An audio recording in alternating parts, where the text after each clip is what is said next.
The Bell family's homestead in rural Tennessee, shrouded in mist and mystery, where the infamous haunting began. Along the undulating hills of early 19th century Tennessee, when the wilderness pressed close against newly cleared fields and the night stretched deep and thick, a legend grew.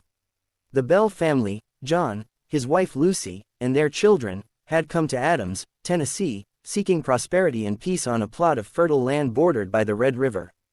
Their days were filled with hard labor, tilling the soil, tending to livestock, building a future from raw timber and hope. Yet as dusk settled and the woods whispered with the sounds of hidden creatures, something older than the trees watched from the shadows. Whispers, at first, just on the edge of hearing, a name called when no one was near, the soft creak of a rocking chair in an empty room. Then, the sounds grew bolder, the thunder of fists against walls, untraceable footsteps on porch planks, a woman's laughter echoing from the thicket. The Bell Witch, as she would come to be called, invaded the Bell family's home and hearts, turning the ordinary rhythms of frontier life into a waking nightmare. Neighbors heard the tales and came to witness the haunting for themselves. Some left terrified, others convinced of the supernatural, as the Bell Witch's cruelty intensified. She pinched, slapped, and tormented young Betsy Bell, whispered secrets to guests, and made chilling predictions. The family's faith, sanity, and very sense of reality were tested as the unseen force showed intelligence and malice, striking at their most vulnerable moments. What began as a whisper in the dark became a storm that threatened to rip the family apart, drawing the entire community into a struggle against something beyond the reach of reason or prayer. The legend endures not simply because of the horrors that unfolded in that Tennessee homestead, but because it reflects the frontier's deepest fears, that in a wild land, some evils cannot be fenced out, and some spirits refuse to rest. Whispers in the Red River Valley. The Bell family's new home stood proudly on a gentle rise above the Red River, surrounded by rich bottomlands and stands of walnut and hickory. John Bell was known among his neighbors as a man of steadfast character, a fair dealer, pious, and determined to provide for his wife Lucy and their growing brood. Settlers in Robertson County valued hard work and faith. The land had its own secrets, though. Older folk spoke of burial mounds hidden in the woods and told stories of strange lights floating in the dusk. But the Bells, like many pioneers, brushed off such tales as backcountry superstition, until the night those whispers found their way inside. Early mist over the Red River Valley with the Bell home at its heart, a landscape steeped in secrets. The unseen tormentor. It began with small disturbances, sounds that could have been blamed on animals or wind. Lucy heard what she thought were rats gnawing at the bedposts. John would be woken by the sound of something dragging across the attic floor. At first, they tried to explain it away. Perhaps the children had been careless, or perhaps their nerves were frayed from too many long days and too little rest. But when Betsy, the Bell's only daughter, began to complain of her hair being pulled and hands slapping her face while she slept, the mood in the house shifted from unease to terror.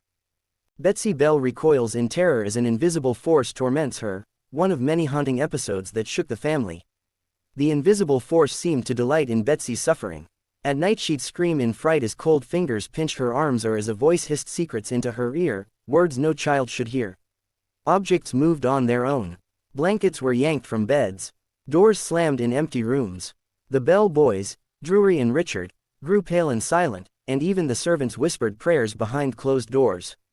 John Bell, desperate to protect his family, turned to his Bible, then to his neighbors. The tales spread quickly. Visitors arrived, skeptics and the devout alike. Some came with holy water, some with bravado, others with trembling hands. Each left with stories of their own, a spectral voice that answered their questions, objects tossed across rooms, sudden gusts of icy air. The entity seemed to know each guest's fears, mocking them or offering chilling predictions about their futures. The witch reveals herself. As the attacks escalated, the Bell Witch grew bolder. She began to speak in a harsh, rasping voice that seemed to come from thin air. Sometimes she sang hymns mockingly, other times she recited scripture with perfect accuracy. She claimed to be Kate, a spirit wronged and seeking vengeance, though her stories contradicted themselves. The family and community struggled to make sense of her identity. Was she the ghost of a neighbor? A demon, as some preachers insisted? Or something older, tied to the land itself? Neighbors gather in the Bell home, tension thick as the witch's voice echoes, her identity a chilling mystery. Neighbors, drawn by both concern and morbid curiosity, gathered nightly at the Bell home. The witch delighted in their fear, revealing secrets no one should have known. She would mimic voices, insult guests, and once even predicted a neighbor's death with chilling precision. When John Bell fell ill, the witch's glee became apparent. She taunted him, threatening that he would never recover, her voice echoing through the rafters late into the night. Meanwhile, Betsy's suffering intensified. The spirit forbade her from marrying her sweetheart, Joshua Gardner. Whenever the two were together, the air grew frigid and Betsy's body would convulse with terror. The witch's vendetta seemed personal, her wrath focused on both John and Betsy. Lucy Bell, steadfast and gentle, became the witch's sole exception. The spirit praised Lucy's goodness, sometimes even bringing her fruit or singing soothing lullabies, a twisted display of selective mercy.